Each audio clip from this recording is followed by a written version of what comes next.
Alright, hi there, my name is Levi Reese, and today I'll be doing some music theory analysis on the EP for my NES game-inspired album, Jeff the Delivery Guy. Now, this song, Another Day, Another Dollar, is the main theme of the game. Its melody appears multiple times throughout the album, so let me explain how I put it all together. This right here, this excerpt that you see before you, is the A section, which plays after the intro. The up-tempo swing felt pretty perfect for a first level theme, and if there was a song to describe Jeff's character, I feel like this would be perfect for it. Now, Family Tracker's 2A03 sound chip would give me access to 5 channels, pulse 1 and 2, which I reserve for melodies, counter melodies, and accompaniment patterns, as they are very flexible. Triangle, which isn't as flexible, so I rarely use it for anything but the bass line. Noise channel, which I use for percussion. Drums aren't exactly my forte, but they're very important to music like this, so I spend a lot of time perfecting it all. And then there's the DPCM channel, which takes imported samples and compresses them down to fit on an NES cartridge. While they're usually reserved for additional percussion, my album uses DPCM exclusively in the anti-piracy warning track. More on that later. Labeled here are the first 3 channels. Plus 1, whoopsie. Plus 1, 2, and the triangle. More often than not, I place the melody in the pulse channel. So we'll take a look at that first, pulse 1. This is a simple melody that uses a lot of syncopation, or rhythms that take notes on off beats rather than on beats. Such notes are seen everywhere, like this note here, this one. See, this is all delayed by an 8th rest. Yep, you'll find them pretty often here throughout the whole song. As long as the percussion line's rhythm doesn't constantly match up with the melody, it doesn't become overbearing. Now, the triangle serves as the bass. Let me just label the melody up here. Triangle serves as the bass line here. It's the bass line's job to help establish harmony, so I place it on the root of the chord, a C sharp, to start. Measure 3's harmony is just an inversion of measure 1's, so I moved it up a third gradually, as you can see here. Starts in C sharp, makes it way up to a D sharp, and finally ends on an E sharp or an F natural. In this A section, pulse 2 is here to embellish the bass line.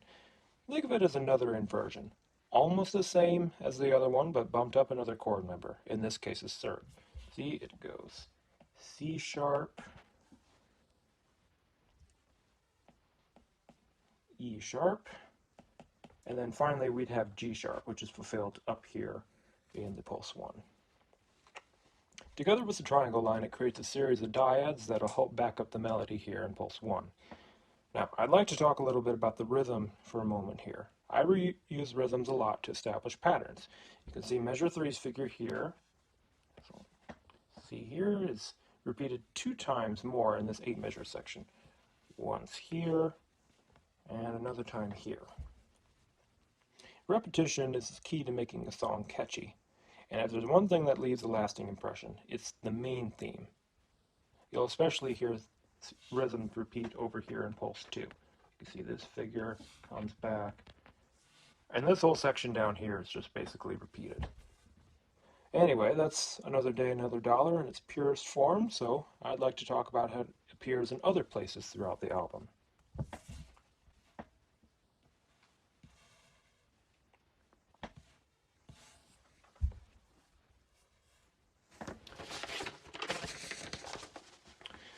This piece, titled Dinner is Served, plays right after the final boss and right before the credits.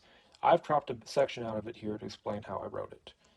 While the piece starts off in E-flat major, as you can see here, 3 flats, the providing pedal tone in lieu of a timpani is playing a B-flat in the triangle. And I did this to build up the tonic chord by starting on the dominant, down here, so that the resolution isn't truly experienced until the next session begins. It'll be building up to that constantly. Note that the pulse 1 figure here, these 3 notes. Recognize those notes? They're built off the same set of intervals from the main theme, repurposed to create this fanfare. And a sort of call and response sort of deal, the pulse 2 joins in and mimics that rhythm. Not the same notes, though. And the two lines trade off until they are eventually playing together here in halfway through measure 4, as you can see here. I'll box that in there. Bringing this piece, part of the piece, to its climax. Now prepare the listener for said climax. I placed a molto ritardando up here. That's Italian for much slower, halfway through measure 4, which instructs the musician to slow down at a much faster pace than a conventional ritardando. And to make things more interesting, I placed these triangle notes right here, as you can see, into a quadruplet. Would be commonplace in simple meter piece, but not here in a compound meter one. Alright, that's it for this track.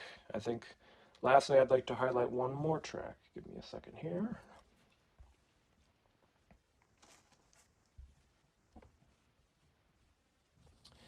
Now, this piece is a lullaby arrangement of the main theme. It's implied to be the beta version of the Game Over music. Right off the bat, you'll notice that these melody notes, as you can see here, are identical, but something's off. That's because the syncopation is no longer a feature here.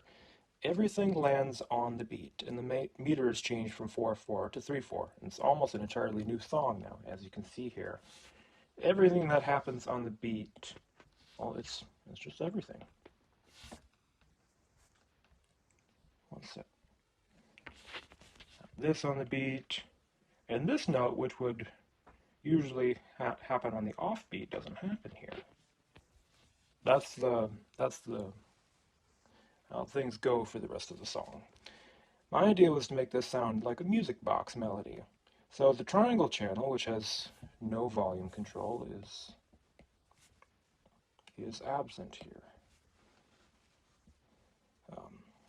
This was done so that the only authentic sounding instruments would be playing. This leads to pulse 2 to create harmony. And it does so by bouncing up and down in an arpeggiated fashion. Let me label those chords real quick. So we got major 1, minor 2, major 1/6, which is just an inversion of measure 1, 2 again, walking down, major 1. This is a dominant 5/6, a minor 6, and the most interesting chord of this little batch is the 5/7 plus flat 9. As far as rhythms go, the accompaniment pattern moves the most often when the melody is still.